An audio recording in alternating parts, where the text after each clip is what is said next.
I'm 72 years old. I say this out loud because, for a long time, my age was just a number that I hid behind tasks, favors, and obligations.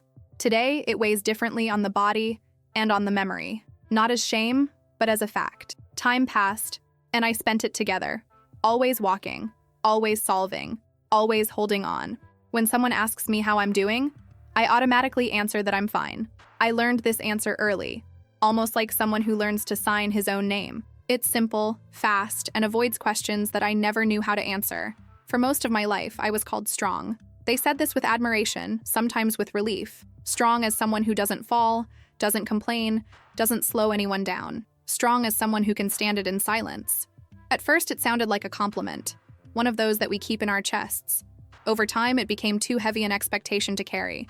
Being strong is no longer a quality and has become a function. And functions don't ask if you're tired.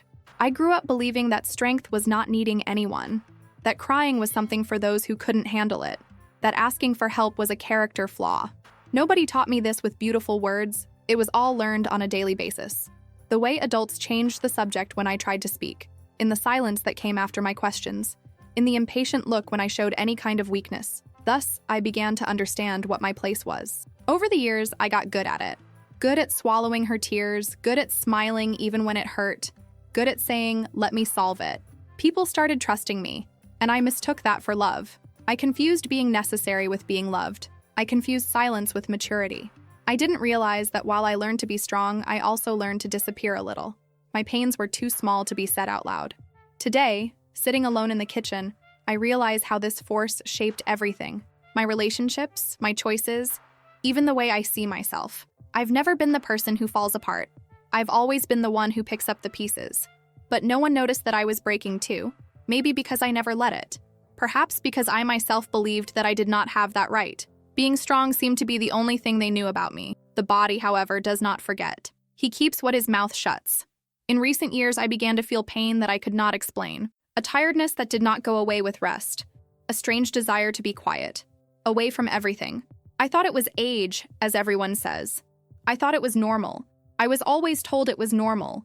Normal to feel less. Normal to endure more.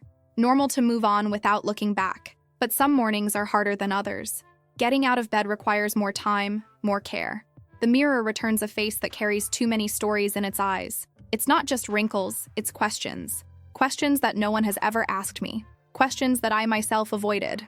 Sometimes I find myself thinking about how many times someone leaned on me without ever asking if I was firm. There is a kind of loneliness that does not come from the absence of people. It comes from the absence of listening. I've always been surrounded, always busy, always available. Still, there was a space inside me that no one could reach. Not out of malice, but out of habit. When you show yourself strong all the time, people believe. And they stop looking deeper. Stop asking. They stop caring. I'm not telling this to accuse anyone. It took me a long time to understand that I was also part of this silence. I allowed it. I encouraged it. Every time I said, "It's nothing," even though it was something. Every time I smiled to end a conversation. Every time I put the needs of others above my own without question. I did it so many times that it became who I was, or who I thought I was. Now, at the age of 72, I am beginning to suspect this story I told myself. I begin to realize that strength shouldn't hurt so much, that enduring everything is not a virtue when it costs one's own voice. Maybe I was never just strong. Maybe I was controlled by this idea, silenced by it. And only now, with time finally catching up with me, am I ready to admit it. This is the beginning of my truth. Not an explosion, not a scream. A slow, almost timid recognition. I was strong, yes, but I was also weak many times. But no one asked, and I never told. Until now. The fact that you're here, listening to it calmly, says a lot about who you are. What comes next isn't just my story. It's something that many people have lived in silence and never had the words to say. If you believe that these truths need to continue to be told, subscribe to the channel. That's how you help me keep those stories alive. I was born in a small town, one of those where everyone knows each other by name and family history. The houses were simple, the streets quiet, and life followed a predictable rhythm. There was no lack of food, no roof over my head, and that's why I was always told I was a lucky child. I grew up hearing that there were people in a worse situation, and that complaining was ingratitude. I learned, at a very young age, that feeling too much could be seen as exaggeration. My family did what they could with what they had. My parents were hardworking, tired, not very fond of long conversations. Love was not something that was said, it was something that was supposed. My mother showed care through routine, ready-to-eat food, an orderly house. My father spoke little and demanded a lot. I don't remember them asking how I felt. I remember more practical questions. If I had done the homework, if everything was right, if I wasn't making up problems. From an early age, I understood that there were acceptable emotions and others that should be kept. Moderate joy was welcome. Sadness needed a clear reason. Crying without explanation was seen as weakness.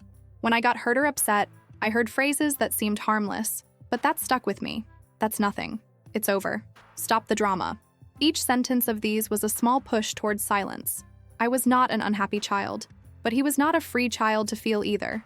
I learned to observe before speaking, to measure words, to swallow reactions. When I realized that something bothered the adults, I backed off. I didn't want to be a burden. I didn't want to cause trouble. Gradually, I associated love with the absence of discomfort. To be liked was to be easy. To be accepted was to need nothing.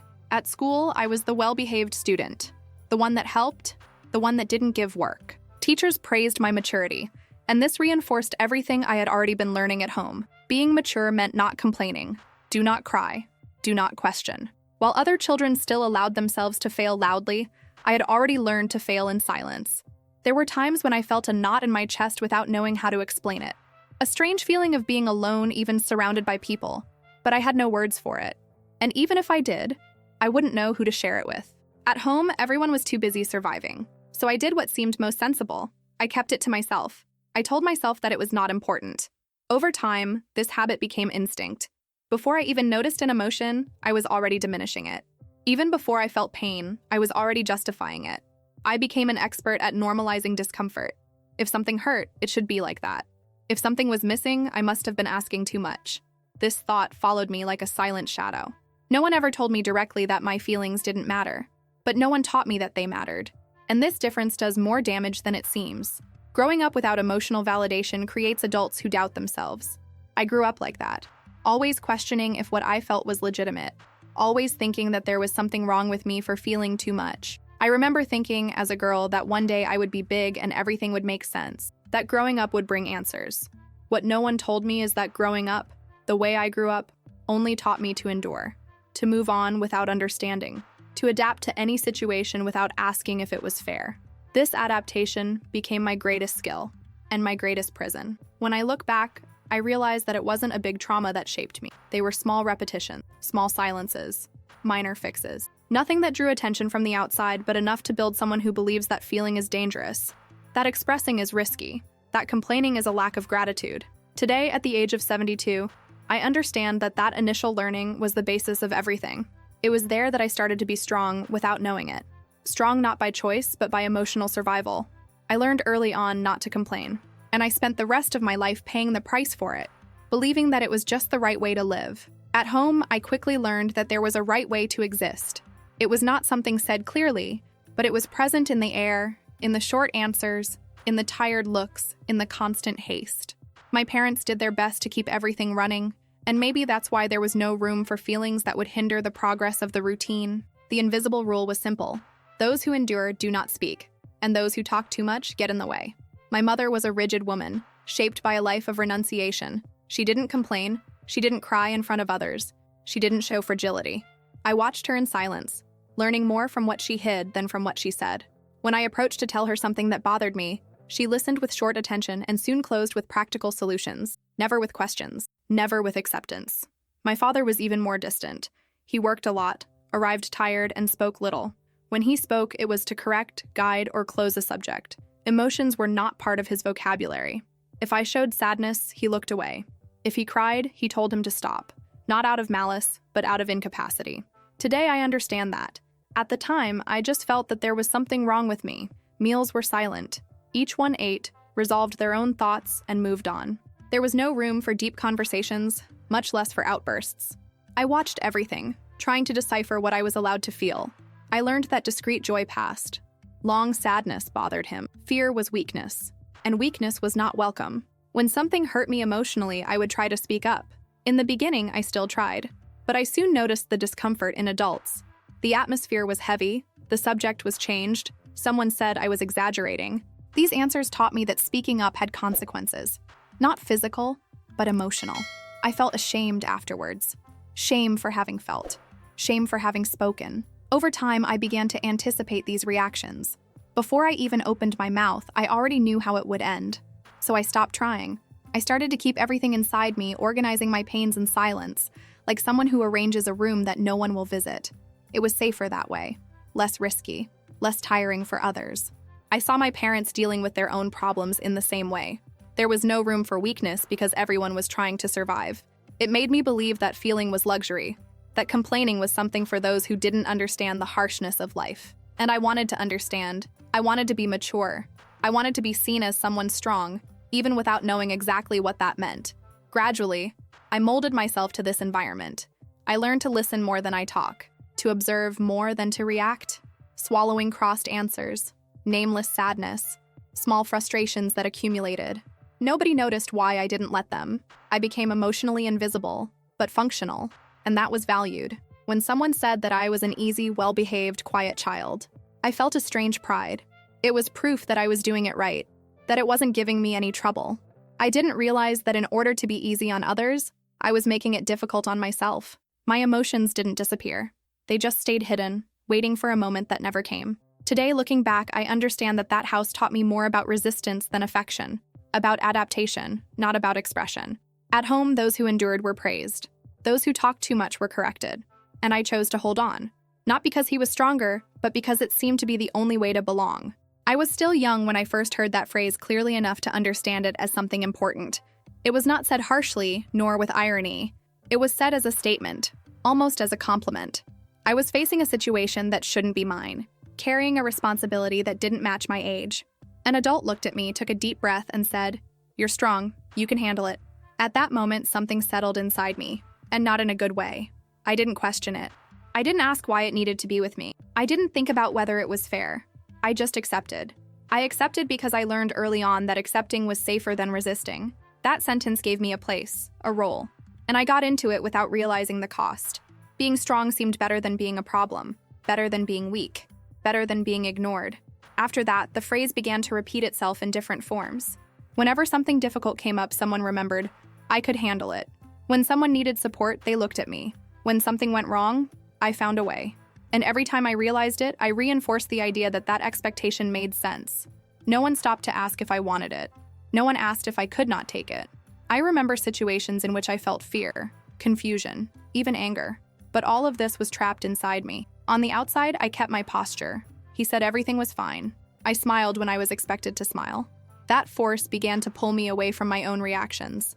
I no longer knew where what I felt ended and what was expected of me began. There was a specific moment, years later, when I realized that something had changed.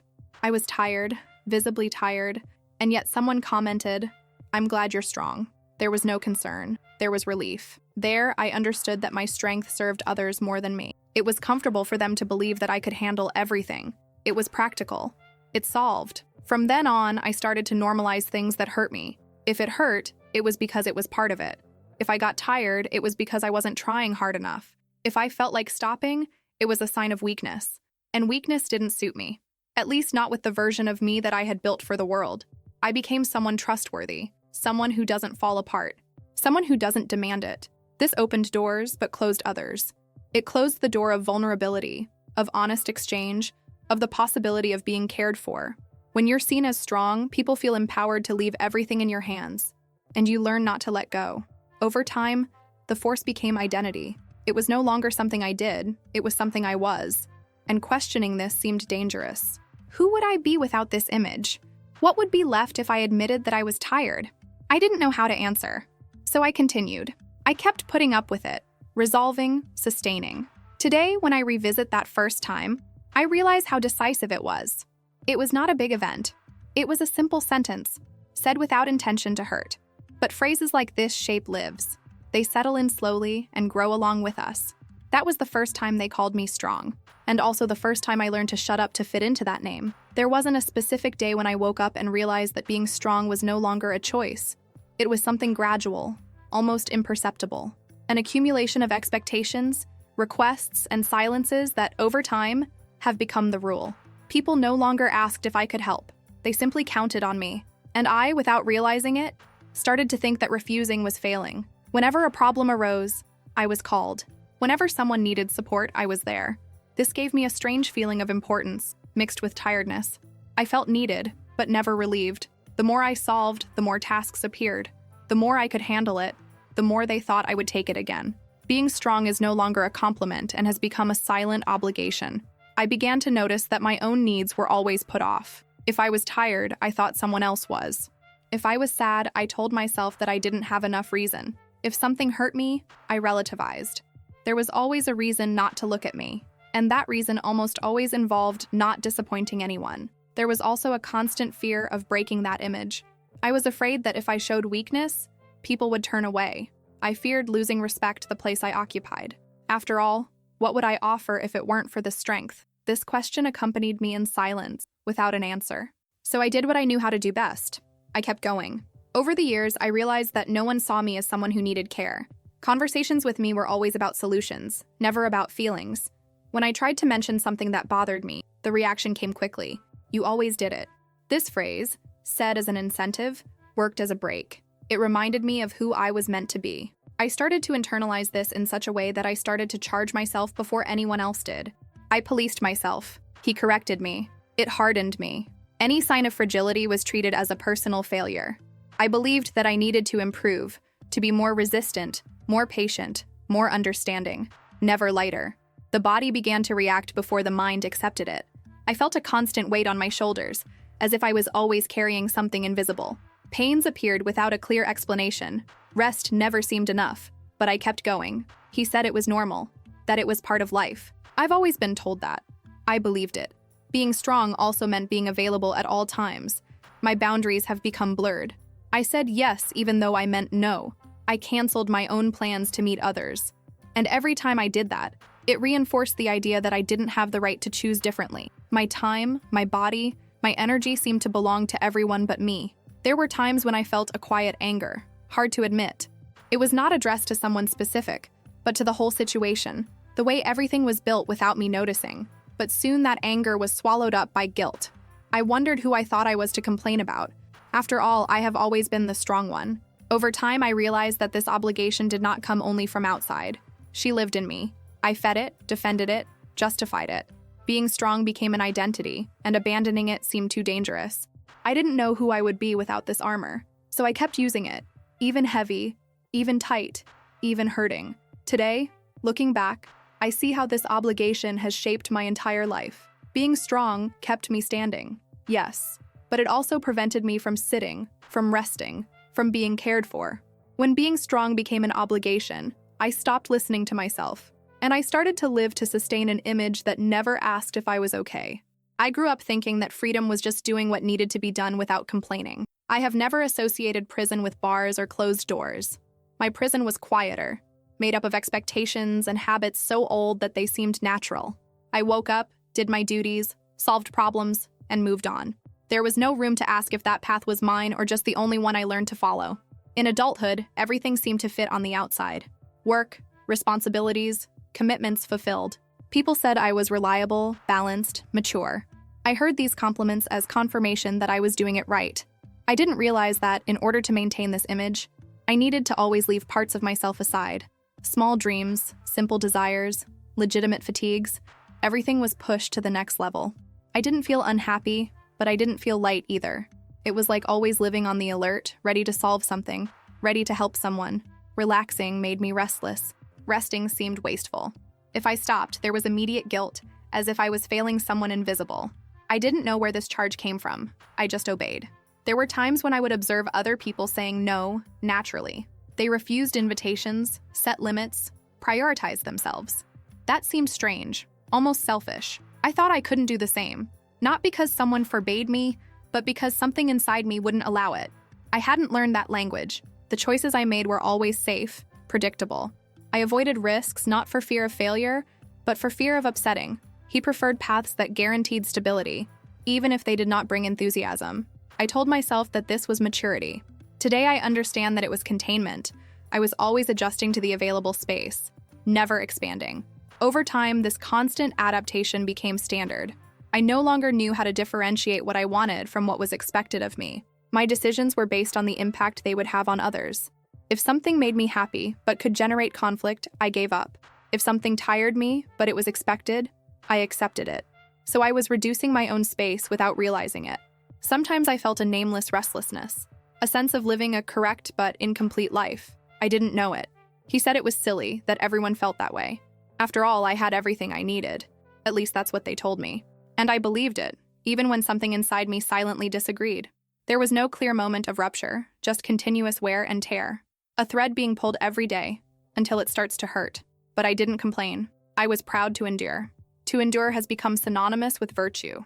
And virtues, I learned, are not questioned. They are exercised, even when they hurt. I was stuck with a version of myself that worked well for others. An efficient, stable, available version. This version had little room for doubts, fears, or desires of their own. It existed to sustain everything around it. And I got confused with her for so long that I forgot there were alternatives. Today, looking back, I realized that I grew up without realizing that I was trapped. Not for someone, but for an idea. The idea that my value was in holding on, that my strength was my greatest merit. I didn't see the bars because they were inside me.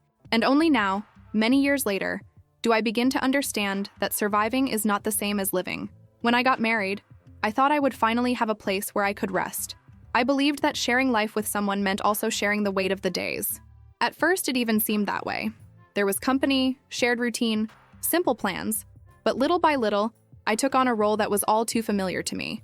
Without realizing it, I started to hold on to everything: emotions, problems, silences. My marriage was not marked by big explosions or dramatic scenes. There were no constant screams, no overt gestures of cruelty. Precisely for this reason, it took me so long to realize the imbalance. I was the person who understood, who gave in, who kept calm. When something didn't go well, I adjusted. When there was tension, I softened. When conflict arose, I swallowed it. I believed that this was love. I believed that keeping the peace was my responsibility. If something was wrong, I thought I needed to try some more, be more patient, more understanding, stronger. I never considered that perhaps I could also be welcomed. I never thought that the effort should come from both sides. I just did what I always did. I put up with it. Over time, I realized that my emotions were getting more and more compressed. I didn't speak up when something hurt me, because I didn't want to create trouble. I didn't speak when I felt alone, because it seemed ingratitude. She didn't speak when she was tired, because she thought it was an obligation to take care of it. Silence has become a survival strategy within one's own home. There were days when I felt like saying I wasn't well, but the words did not come out. I didn't want to be seen as weak. I didn't want to disappoint. So I continued to fulfill my role. I organized the house, took care of the chores, kept everything running. On the outside, everything seemed stable. Inside, I felt more and more distant from myself. My partner got used to this version of me, the one that doesn't complain, the one that solves, the one that adapts. And I also got used to it. When someone gets used to your silence, they start to think that it is natural, that you have nothing to say, that you're fine. I contributed to this. Every time I kept silent, I reinforced this idea. I'm not saying that I was the victim of something explicit, but I gradually faded away. My desires were in the background, my opinions softened, my pains hidden. I believed that this was the price of keeping everything in balance. I just didn't realize that balance existed at the expense of me. There were times when I felt a loneliness that was difficult to explain, being next to someone and still feeling that no one saw me completely. I was there, present, available, but it wasn't really listened to, and I didn't know how to change that. I never learned to talk about myself without guilt. I never learned to ask for space without fear. Over the years, this dynamic has solidified. I didn't know how different it would be. Questioning seemed dangerous, and I was too tired to start something new. So I kept holding on to everything, convinced that this was maturity, that this was a commitment, that this was being strong. Today, looking back, I realized how this marriage reinforced everything I already had from before. He did not create my silence, but he confirmed it. There, once again, I took the place of those who can stand it. And once again, no one asked if I was too tired to continue holding everything on my own. When my children were born, something in me grew even stronger, or at least that's what everyone saw. Motherhood brought a responsibility that I embraced with the same silence as always. I became the one who holds, protects, solves, the one that doesn't fall. I believed that this was love. That being a solid foundation was the best thing I could offer. From a young age, they saw me as someone who always took care of me. If something happened, I was there. If there was fear, I calmed down. If there was a problem, I solved it. They never saw me hesitate. They never saw me fall apart. Not because I didn't feel like it, but because I thought I couldn't. A strong mother was a good mother, and I wanted to be good. I hid my tiredness behind well-done routines, my pains behind peaceful smiles, my fears behind safe phrases. When they asked if everything was okay, I answered yes before I even thought about it. I didn't want them to worry about me. I didn't want to be a weight. I didn't want them to feel like they needed to take care of me. Over time, I realized that I taught something without realizing it. I taught him that I didn't need help, that I didn't need care, that I was always ready. They grew up believing in it, not for lack of love, but because that's what I showed. When a child sees a mother who never falls, she believes that she never needs to be supported. I was proud of that. I was proud to be a reference, to be an example. But this pride was accompanied by loneliness, because when I needed to speak, I didn't know how. And they also didn't know how to listen to this side of me that I never presented. We create a relationship based on functionality, not vulnerability. There were times when I wanted to say I was tired, that he was sad, that he didn't know. But something stopped me. I feared breaking the image I had built. He was afraid of disappointing them. I was afraid that by showing myself weak, I would lose respect. So I stood firm, even when he trembled inside. They grew up, moved on with their lives, created their own routines, and I continued to be the strong mother, the one who helps, who advises, who welcomes. But rarely did anyone ask how I really was. Not out of neglect, but out of habit. I've always been fine. At least that's what I showed. What I'm going to say now is the hardest part of this whole story. Telling this means giving up the protection that silence has given me for a lifetime. If you've come this far with me, it's because you understand that some truths hurt more when they are hidden. Sign up, not as a support for me, but as a way to make sure voices like this don't disappear when they finally find the courage to speak up. At times, I felt a distance that was difficult to explain. It wasn't a lack of love, it was a lack of exchange. I knew all about them. Your worries, your problems, your doubts. They knew little about me, not because they didn't want to, but because I never showed it. I even protected them from myself. Today, I understand that, in trying to spare them, I also erased myself. I taught strength, but I didn't teach humanity. I taught resistance, but I didn't teach rest. I don't blame them for that. I was the one who built this fortress. Brick by brick, silence by silence. Now, when I look at them, adults, I realize that maybe there is still time to show that mothers also get tired, who also feel fear, which also need to be taken care of. My children have always seen a fortress. Only now am I beginning to understand that behind her, there was a woman waiting to be seen. For a long time, I believed that the body was just a vehicle that obeyed. If I told him to, he would go. If I insisted, he would hold on. It was like this all my life. So when the first signs appeared, I ignored it. A pain here, a tiredness there. Nothing that justified stopping. Nothing that deserved attention. I told myself that it was an age thing, as everyone else said. In the beginning, it was small things. Waking up more tired than when I went to bed. Feel your body heavy first thing in the morning. Need more time for simple tasks. I made silent adaptations. I walked more slowly, sat a little longer, postponed what I could. But he never talked about it. I didn't want to worry anyone. I didn't want to look weak. As the months went by, the pain became more frequent. They were not specific, localized pains. They were diffuse, difficult to explain. A weight on his chest, a constant tension in his shoulders, a tightness that came without warning. Doctors said that everything was as expected. Normal tests, generic recommendations. I listened and returned home convinced that I just needed to continue. There were nights when sleep did not come. I would lie there, staring into the dark, feeling my body too tired to relax. Thoughts piled up. Old things, stored for decades, appeared without invitation. Situations that I never questioned. Phrases that I heard and accepted. At those times, I felt something strange, as if the body was trying to tell me something I didn't want to hear. Even so, I kept going. He woke up early, fulfilled commitments, helped those in need. When someone asked how I was, I replied that I was fine. Sometimes even I believed it. It was easier to believe than to stop and listen carefully, because listening would require admitting that something was wrong. And admitting this has always seemed dangerous to me. There was a specific day when I realized that the body was insisting. I was alone at home, doing something simple, when a dizziness forced me to sit down. It wasn't serious, but it was enough to scare me. I stood there, taking a deep breath, feeling my heart racing. For the first time, I thought that maybe I wasn't as good as I said. That feeling passed, but it left a trace. A silent fear. Not fear of getting sick, but fear of having to stop, fear of not being able to sustain everything anymore, fear of being seen differently. I realized how much my identity was linked to the idea of holding on. If the body failed, who would I be? I began to pay more attention, albeit against my will. I noticed how my body reacted to stress, to demands, to expectations. How much heavier it got when I said yes, meaning no. How it hurt more when I swallowed something I wanted to say. It was as if he was tired of keeping it for me. Even so, I resisted. He said it was nothing serious, that everyone feels it, that it was part of life. There was always an explanation that minimized. There was always a reason not to look deeper. I had practice at it. Years of training in ignoring signs, in normalizing discomfort. But the body does not remain silent forever. He finds ways to be heard. Small flaws, small limits, small forced breaks. I began to notice that he no longer responded as before, and that annoyed me. It made me sad. He confronted me, because for the first time, something in me said, enough, even when my mind insisted on continuing. Today I understand that the body started to speak because I never spoke. He carried what I silenced, sustained what I did not question, accumulated what I did not express. It was not weakness. It was excess. Excess of restraint, of adaptation, of force. At that stage, I still didn't know what to do with it. I just felt it. And feeling, for me, has always been difficult. But something had already changed.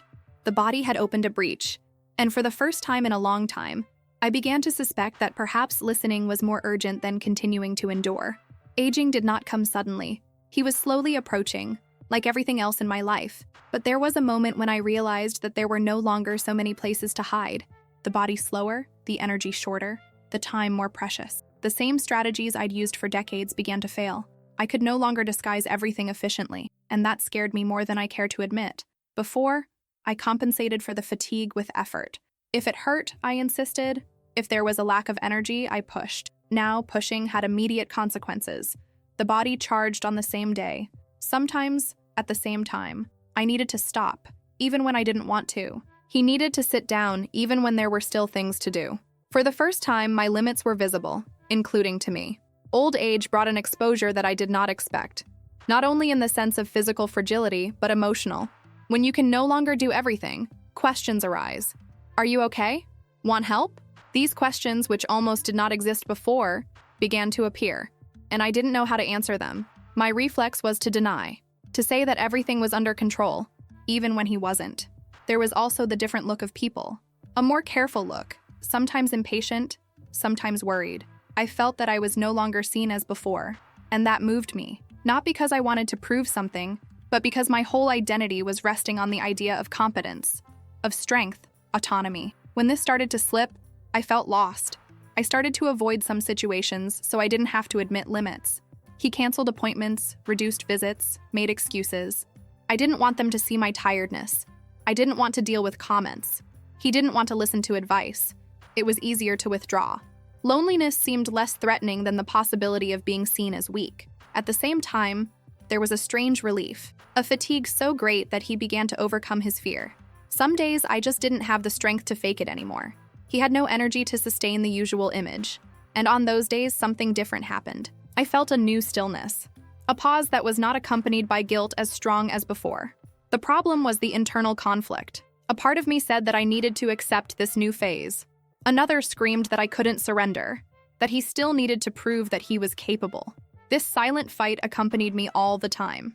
I oscillated between resting and accusing myself, between accepting and resisting. Aging has opened up this division. I also realized how my routine was full of small, unnecessary efforts.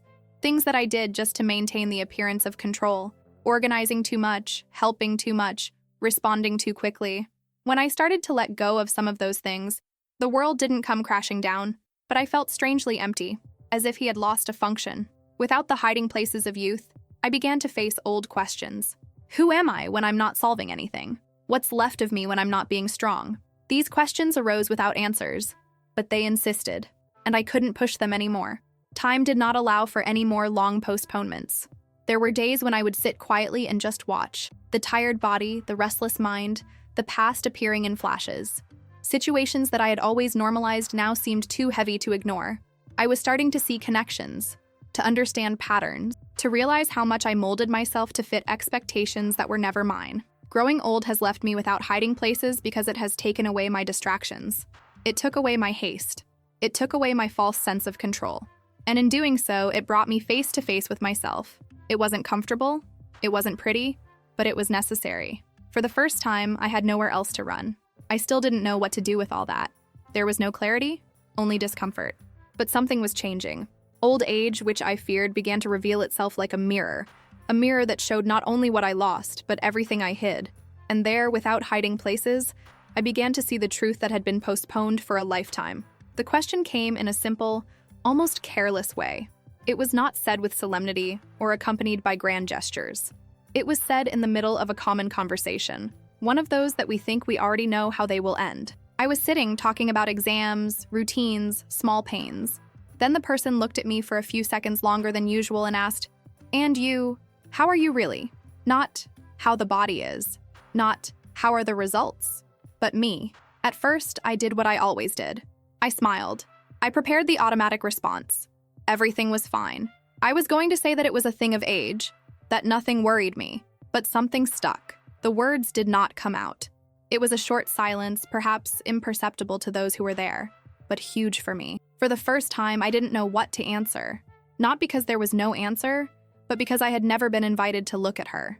That question opened up a strange space inside me, a space that I kept closed for decades. I felt a tightness in my chest, not of physical pain, but of recognition. It was as if someone had played in a place that I pretended didn't exist. I looked away, took a deep breath, and still couldn't say I was okay. I also couldn't say that I wasn't. I just stood there, in silence. As I tried to organize an answer, old images began to emerge, phrases I've heard, decisions I've made, moments when I've swallowed words. Everything came together, without order. I realized, at that moment, that no one had ever asked me that question like that. They always asked if I could handle it. They never asked how I felt about it. The person waited. He didn't rush me. He didn't complete the sentence for me. This detail was decisive, because for the first time, I didn't have to explain myself quickly. I didn't have to lighten the mood. I didn't have to shield anyone from what I could say. The silence was respected, and that, for me, was completely new. When I finally spoke, my voice came out differently. Lower, less firm. I said I was tired. That's all. I didn't give details. I didn't tell long stories. But that word carried a weight that I had never allowed myself to carry. Tired of putting up with it. Tired of being strong. Tired of pretending that everything was under control. As he said this, something unexpected happened. No one moved away. Nobody corrected me. Nobody said I was exaggerating. The reaction was simple. Understanding. A nod. And I imagine that dismantled something inside me, because for years I believed that admitting tiredness was dangerous. That would show too much weakness. That would bring consequences. I left that conversation different. Not relieved, but stirred. As if a door had been ajar after a long time closed. I had no answers, no plans, but I had a new certainty. Maybe I wasn't wrong for feeling this way. Maybe the problem wasn't me. This idea, still fragile, began to form. Over the next few days, the question came back to my mind several times. How are you really? I found myself repeating this silently, trying to answer to myself. And I realized how much I always ran away from this answer. Not only for lack of courage, but for lack of permission. I never allowed myself to be bad without justifying it. That question didn't solve anything right away. My life didn't change overnight. The pains continued, so did the habits. But something had been displaced. An old foothold began to give way. The idea that I had to endure everything on my own no longer felt as solid as it once was. I started to notice how many times I said, "It's okay," without thinking. How many times did I minimize what I felt? How many times I kept silent out of habit, not by choice? The question worked like a mirror, not comfortable, but honest. And I could no longer unsee what I had seen. Today, I understand that that moment was a turning point. Not a grand awakening, but a beginning, an invitation. For the first time, someone asked me how I was really. And more importantly, for the first time, I began to consider that maybe my answer mattered too. After that question, something began to reorganize itself inside me, even without me realizing it immediately. It was not a sudden relief, nor a clear change. It was more like a constant restlessness, a feeling that something old was being revised. I went about my routine, but I could no longer ignore certain thoughts. They came without invitation, took up space, asked for attention. I started to observe my own history with different eyes. Situations that I had always treated as normal began to feel heavy. Phrases that I heard and accepted without question gained a new tone. You're strong. You can handle it. It's nothing. Before, those words kept me moving. Now they sounded like commands. They were not innocent compliments. They were instructions that shaped me without me realizing it. It was hard to admit that. Part of me resisted. I thought I was exaggerating, that I was reinterpreting the past unfairly. After all, no one had the intention of hurting me. I repeated this to myself. But little by little, I began to understand that intention does not erase effect. What I experienced marked me, even if it was not done with malice. Realizing that it wasn't my fault was a slow process. I always believed that if I was too tired, it was because I wasn't strong enough. If I suffered in silence, it was because I didn't know how to deal with it better. If I felt empty, it was a personal failure. This logic has accompanied me for decades. Deconstructing it took courage. He demanded to look at me with more kindness than I ever allowed. I began to understand that I was controlled not by someone specific, but by a role. A role that I was given too soon and that I accepted because I didn't know another. I was emotionally silenced, not by explicit prohibition, but by repetition, by normalization, by custom. That didn't make me weak. It made me adapted. And over-adaptation exacts a heavy price. This realization brought pain, but it also brought something new. Relief. Relief for understanding that I did not fail, that there was something broken in me, that my reactions, my tiredness, my body asking for a break, all of this made sense. I wasn't wrong for feeling it. I just never had room for that. I remembered so many times when I wanted to speak and didn't. Of so many times I felt and swallowed. Not because I was incapable, but because I learned that it was safer to be quiet.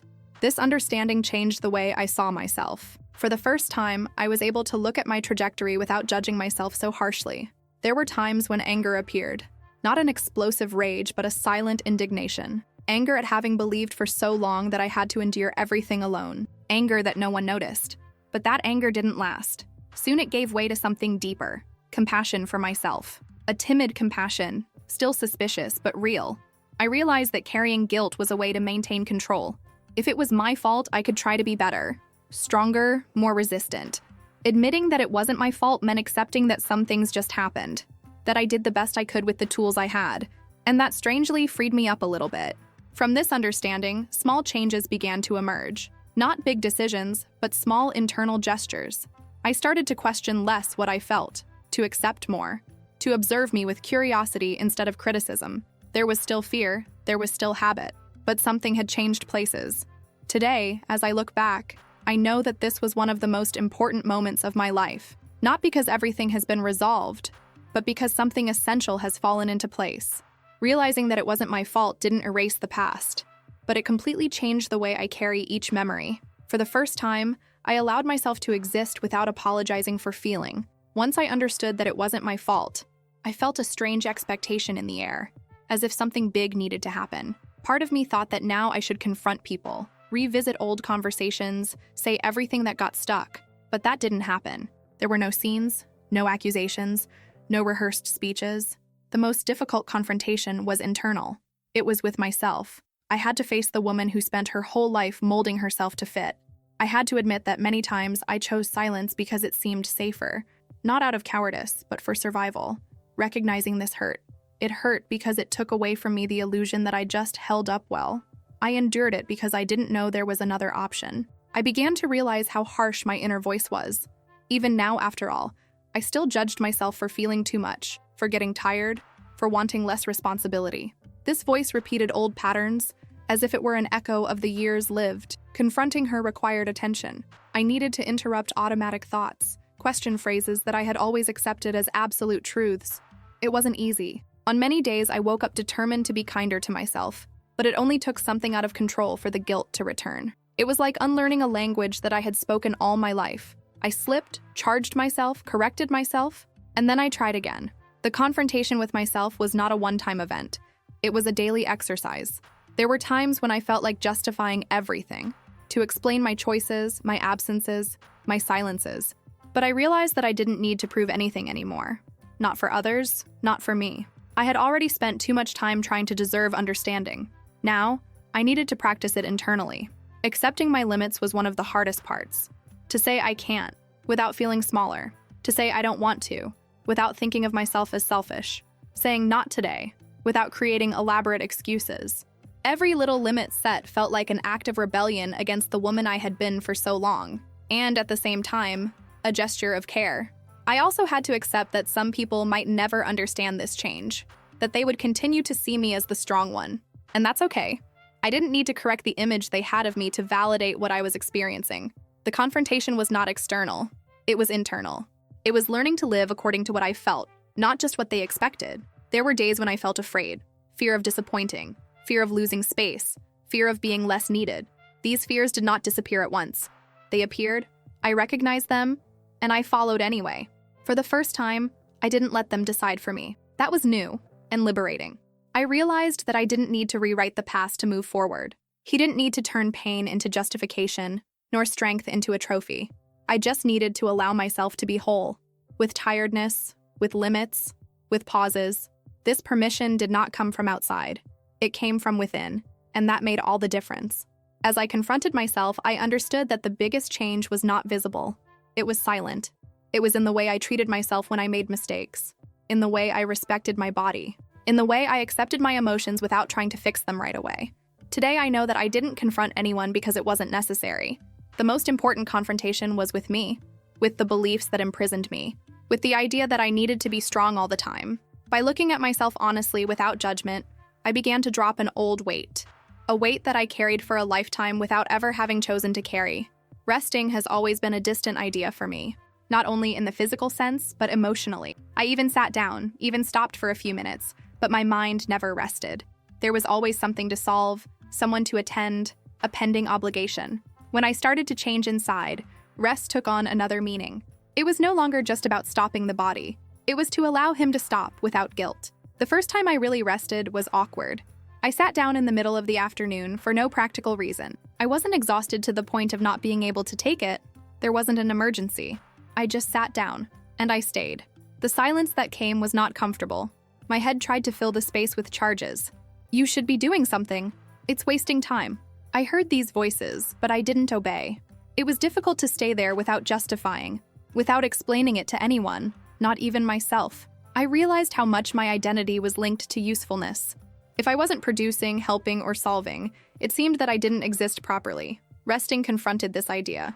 It was almost a challenge, to exist without a function. In the first days, rest was accompanied by anxiety. I relaxed my body, but my mind resisted. I felt a tightness in my chest as if I was doing something wrong. Even so, I insisted. It remained. He breathed. Gradually, these feelings diminished. They did not disappear for good, but lost strength. It was as if my entire system was learning something new. Resting also meant saying less, yes. Refuse small requests, defer responses, delegate. Simple things, but that before seemed impossible. Each no came with an old echo of guilt, but I already knew how to recognize it. I didn't fight with that feeling. I just didn't let him decide for me. I began to notice subtle changes in the body. The pains did not disappear, but they no longer screamed so much. Sleep began to come with less resistance. The breath got deeper when I allowed myself to stop unhurriedly. It was as if my body was suspicious, expecting me to give up at any moment. And little by little, he understood that this time was different. Resting put me in touch with emotions that I have always pushed away. Old sorrows, yes, but also simple joys. Small things started to touch me more. A coffee taken slowly, the light coming in through the window, a moment of silence without tension. I realized how much I had lost by always living on alert. There were days when I felt useless, non-productive, not necessary. Those days were the hardest, because they touched right at the root of what sustained me for so long. But as I crossed them, something changed. I was beginning to understand that my value was not in how much I could handle, but in the fact that I simply existed. Resting has also changed my relationship with people. I started to listen more to my own limits before responding. I started to speak when something tired me, even if with few words. They were not great conversations nor profound statements. They were small, honest adjustments, and they changed the way I felt in every interaction. For the first time, I didn't feel guilty for needing less. Not completely free from guilt, but conscious. I saw the guilt coming, I recognized where it came from, and I went anyway. This, for me, was a silent revolution, a break in the pattern that did not need to be announced to exist. Resting didn't solve my life. It did not erase the past. It didn't cure everything, but it created space. Space to feel without haste, to think without charge, to exist without immediate function. And that space was something I had never had before. Today, when I think of that first true rest, I feel a discreet gratitude. It was not a big event. No one applauded. No one noticed. But inside me, something settled. For the first time, I rested. And as I rested, I began to understand that living doesn't have to be a never-ending task. Getting here was not a planned route. There was not a moment when I decided to change everything, nor a grandiose promise made to myself. What happened was an accumulation of small truths that finally stopped asking for permission to exist. Truths that I ignored for decades, but that insisted until they were heard. Now at 72, I can see them more clearly. The biggest one is simple, though it took a lifetime to reveal itself. I didn't need to be strong all along. This realization did not come with anger, nor with resentment. It came with a kind of serene sadness, a sadness for everything I endured unnecessarily, for everything I silenced thinking it was maturity, when it was just absence of space. I spent years believing that my worth lay in how much I endured, how much I made life easier for others, how much I didn't bother. Today, I realize how much this logic has distanced me from myself. Being strong kept me going, but it kept me apart, far from my emotions, my limits, my own voice. I'm not telling this to blame anyone. The people around me did what they knew how to do. Many of them were also taught to shut up, to endure, to move forward without question. This pattern passes from generation to generation, silently. I was just an obedient piece inside him. Understanding this brought me more peace than revolt. If there's one thing I've learned, it's that prolonged silence is not a sign of balance. It is a sign of accumulation, and everything that accumulates with no way out finds another way to manifest itself. In my case, it was the body. It was fatigue. It was old age taking away my hiding places. Not as a punishment, but as an invitation. Today, I don't seek to make up for the past. I don't try to live everything I haven't lived. I don't run after an ideal version of myself. I just allow myself to be, being tired when I am, to be silent when I need to be there when I want. This simplicity, which once seemed insufficient, is now all I need. If you're listening to this story and you recognize yourself in any part of it, I want you to know something important. Don't wait for the body to charge to listen to yourself. Don't wait for time to force you to stop. Strength is not abandoning yourself. Strength is not swallowing everything. Strength really is recognizing when something hurts and respecting it. I spent my whole life being the person everyone called strong. And maybe I was, yes. But I was also silenced, controlled by expectations, stuck with an idea that I never questioned. It took me a while, but I learned. I learned that fragility does not diminish. It humanizes. Some truths take a lifetime to be told, but even late, they still matter. If anything in this story touched you, please share this video. It's not just about me. It's about patterns that have taught entire generations to swallow pain in silence. By sharing, you can take those words to someone who still thinks they need to be strong on their own. I'll stay here reading every comment. Tell me, from which city or country are you watching, and what about this story has stayed with you? Your words really matter to me.